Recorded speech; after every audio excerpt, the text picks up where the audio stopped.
I'm very excited being here. I feel honored. I also want to say again, thank you to Shachaf and Oli for inviting me over. Ever since I was requested to come to this event, I was constantly asking myself, what is the meaning of the word dare? I mean, it's a big word, but when do I dare? And I found myself thinking that every step in our way or life, we dare. I dare to dye my hair blonde, even though people expect it to be black.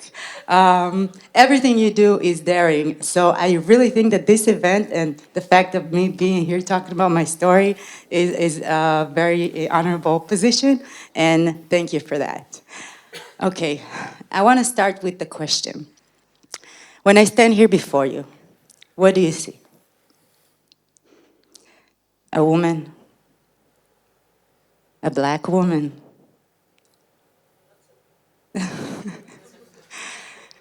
What about a cleaning lady? Or maybe a high-tech influencer? A few months ago, I was chosen as one of the 21 most influential women in the Israeli high-tech industry.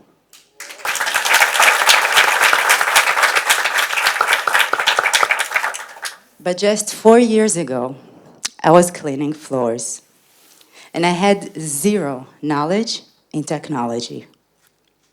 You might be wondering, how did that happen? Well, like every good story, mine started with a dream. I grew up in a, sorry, I grew up in a very tough neighborhood, which at the time was a traditional Ethiopian community that was male dominated. I used to be a very shy girl. I thought that my background, my looks, and my skin dictates who I was and where I will end up to be. So I always tried to be invisible. I used to watch a lot of American TV where the princess would always be rescued by a white, brave prince.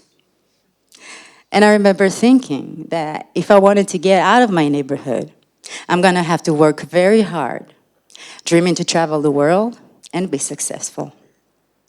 But more than that, I was dreaming of a knight in shining armor to come rescue me, so we would live happily ever after. Sounds like a quite simple dream, right? Well, it turns out that my real dream was to escape the life I had. As a child, my friends used to always tease me because of the mole I have on my face, right here next to my nose. One time, they started giving my mole names. Nowadays, I can kind of see the humor in it, but at that moment, I felt so sad and embarrassed that I ran upstairs into the bathroom. I looked at myself in the mirror. I took a razor and just started to cut into my mole. It was so painful, but I didn't care. I didn't care that it was painful. I didn't care that I was bleeding. I didn't care that I was hurting myself. I just wanted it to go away. The morning after, I woke up feeling so happy knowing that the mall is gone. But as I look at myself in the mirror, it was still there. I was so mad, so mad. Can you imagine? It was so painful trying to remove it. And it was supposed to be my ticket out of being teased. I decided to do it again. But as I took that razor, I realized that I was doing something insanely wrong. I'm trying to be different in order to please someone else. I'm letting others tell me how I should be or feel. At that moment, I stared into myself in the mirror and said, Shoshi, see yourself as yourself. You are beautiful, and no one should ever define your worth. Thank you.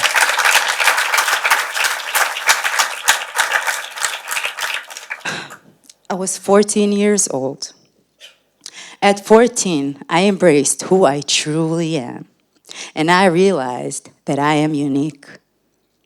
Black or white, blonde or redheaded, with freckles on your face or with a mole. I want you to know that each and every one of you here is unique, and you should never let anyone define your worth.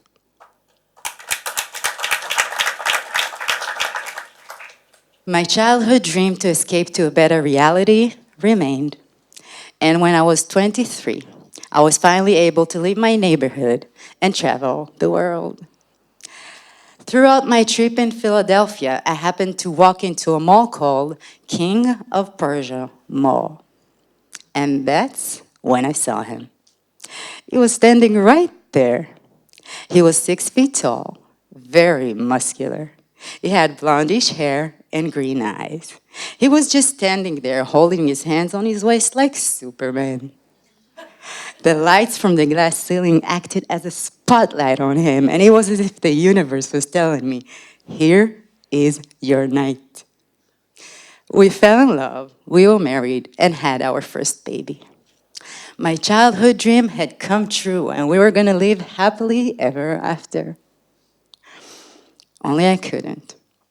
I couldn't live happily ever after because I still had dreams of self-growth.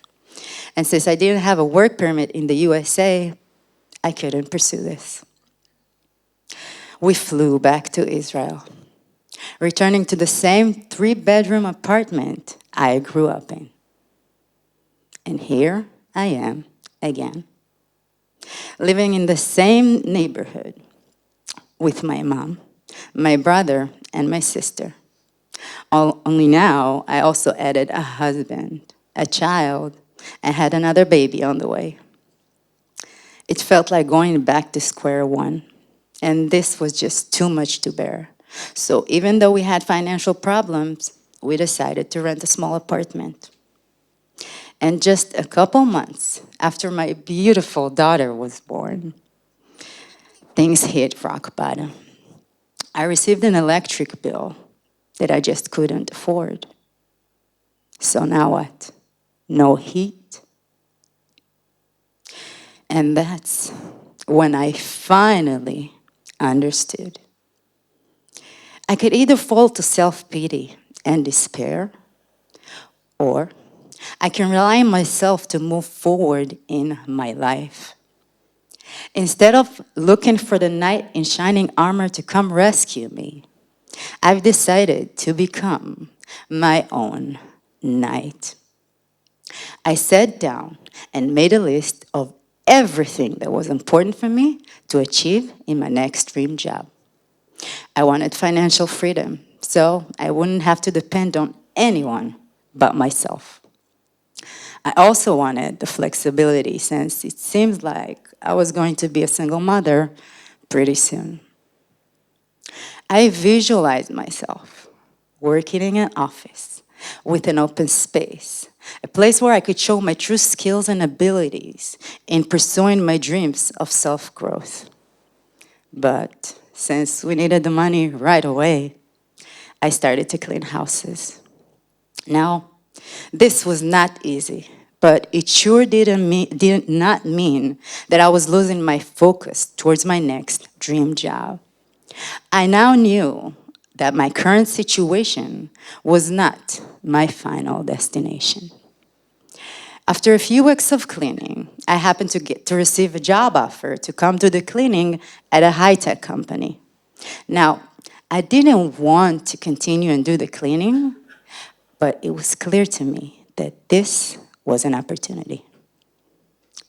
If I had to clean, I might as well do it in the place I wanted to be.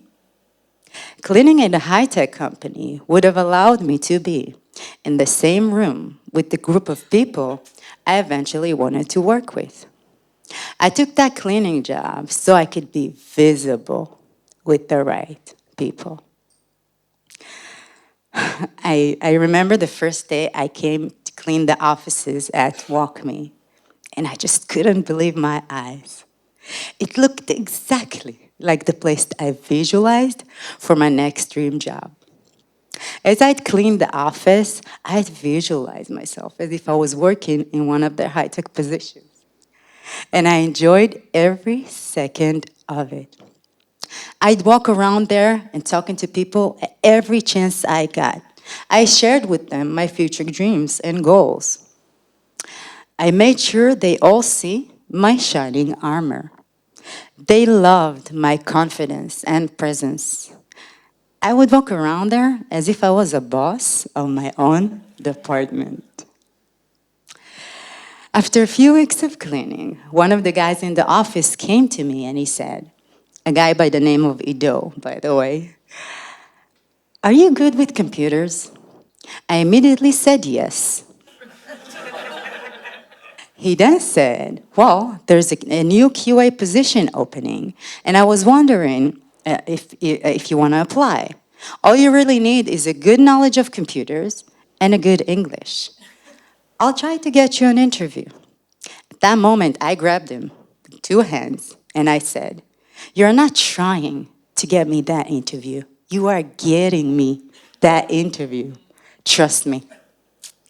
That same day, I came back home at around midnight, coming back from the cleaning. And my son was a little sick. I put him back to sleep. I calmed him down.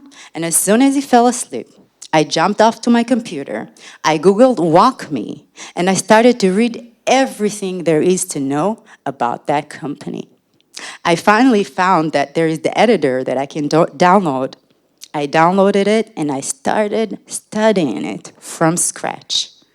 By the time it was 5 a.m., you could have considered me as a partially onboarded employee.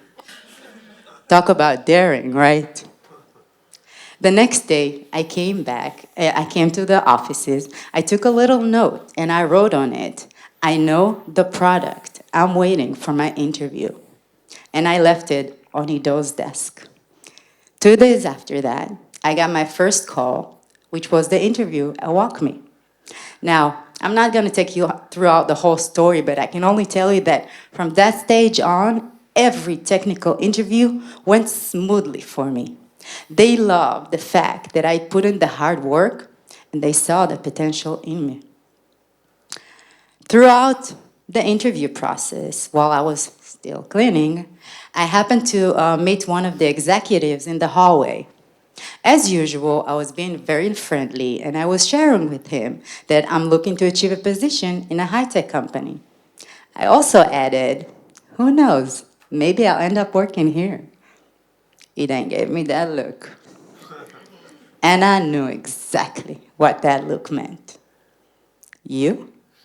You're the cleaning lady. That's never going to happen." And I thought to myself, if that's what he thinks, I must be aiming in the right direction. And instead of bringing me down, it only made me push harder. After a few weeks, approximately 2 weeks, I got to my final interview, and they told me that I've done very well, but they are still testing other candidates. Now, I must say that at that moment, I was very happy because I knew that if I got the job, it was because I deserved it 100%. And so it was. After 2 weeks, they called me in, and this is what they said. "We tested 3 more candidates. 2 of them have over 1 year experience in the field, but you passed them all in all stages. We want you here with us in this position." I got the job. Yeah.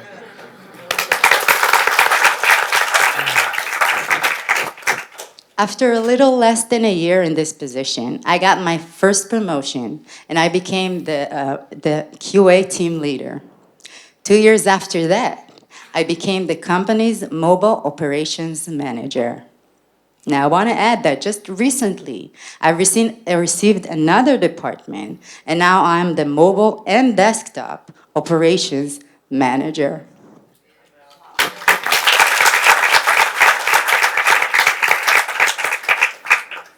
When I stand here before you, now what do you see? A woman, a black woman. What about a cleaning lady? Or maybe a high-tech influencer? Regardless of our skin, background, or circumstances, we are ultimately what we make of ourselves. So don't let anyone make you feel like you're crazy or you can't achieve something. Never doubt your abilities. Never wait for others. Because the true knight in shining armor is you. Thank you.